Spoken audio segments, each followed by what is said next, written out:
Joining me now is one of the attorneys for Trayvon Martin's family, Natalie Jackson. Natalie Jackson, what did you make of the interview I conducted with Robert Zimmerman? Well, I thought it was more of the same that we've seen.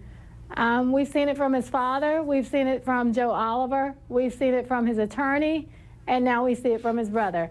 It's a tweaking of the story, and it's a vetting of a story to see which story is the best and most acceptable to America. And it's also coming from people who will never, ever take the stand. These are people who are not involved in the story. They weren't there. They won't take the stand. Our team will ask you to please look at the evidence that we know.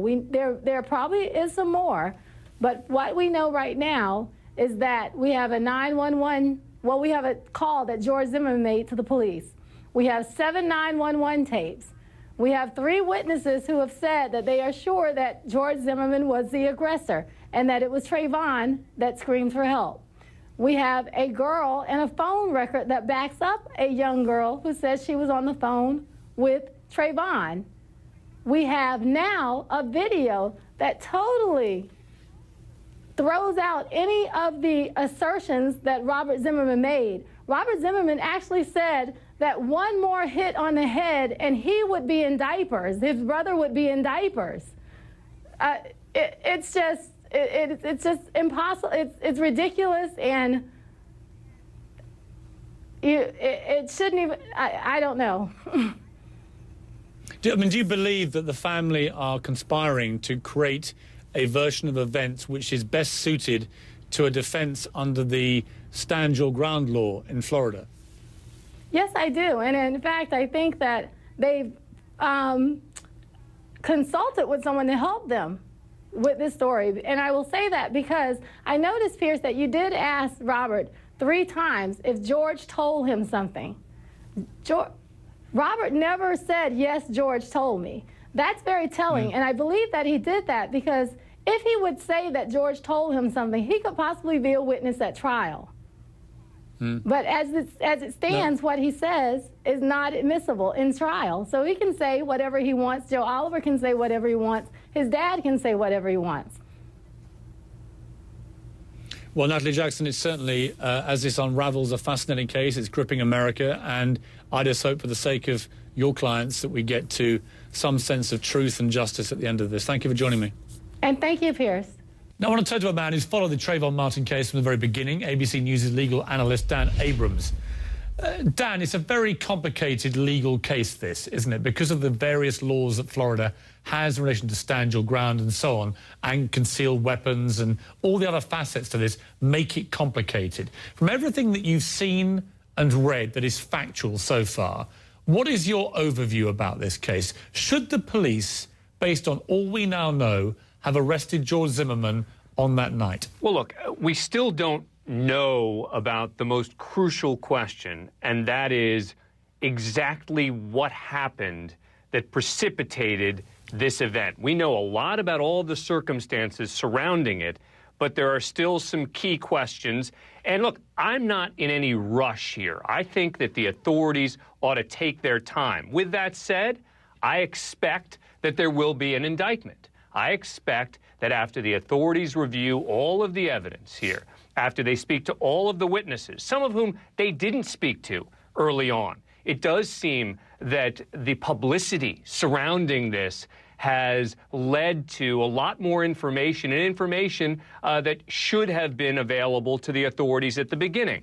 But now that's happening, and there's a special prosecutor here, and she's made it really clear that she may move forward with or without a grand jury here. So I'm of the belief that we should let the system work, not call for an arrest today, and see what happens, because I expect to see some action happening there in the very near future.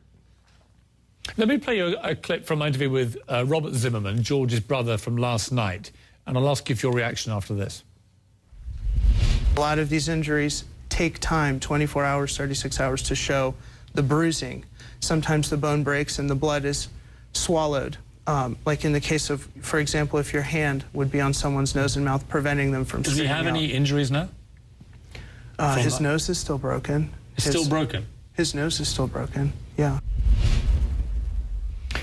I mean, it is a strange contradiction between the fact that we are led to believe George Zimmerman and Trayvon Martin had this kind of brutal battle on the street that fell on the ground, he was being pounded and everything else, and literally just over half an hour later, we see him in that video in the police station. That's the now presumed timeline, looking perfectly okay with no visible damage whatsoever. What do you make of that? Look, I'm not a doctor, but the doctors with whom I have spoken have indicated that in the vast majority of cases, if someone had their nose broken, there would be some indication of it. We haven't seen a close-up on the video, so we do have to be careful here. But I have to say, Piers, one of the things that struck me most in your interview with the brother was him saying that Trayvon Martin snuck up on Zimmerman.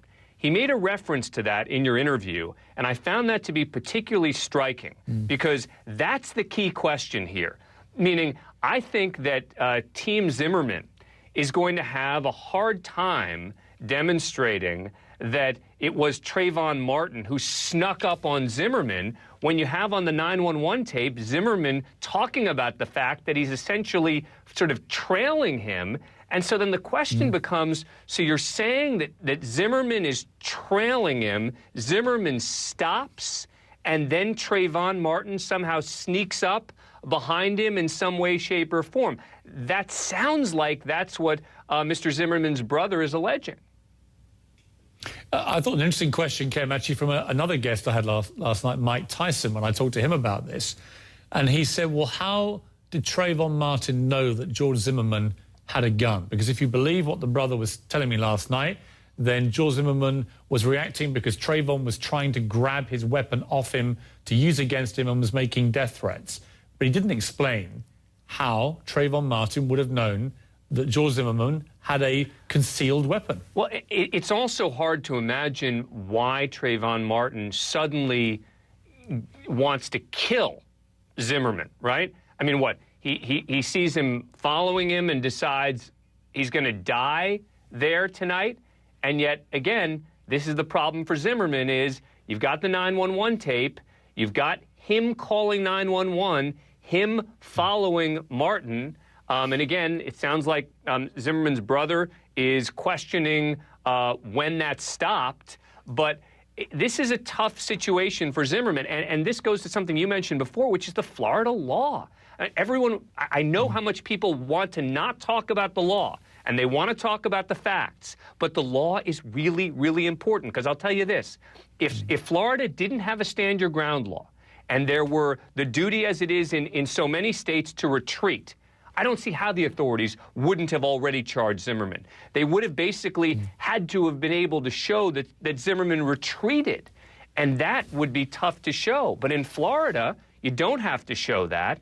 And that's what makes this case trickier. Dan Abrams, I'm sure this will run for a while, and I'm sure we'll talk again. But thank you for now. Thank you, Piers. Coming up, a man who took exception to my interview last night with George Zimmerman's brother and started a Twitter war about it. Toure is here.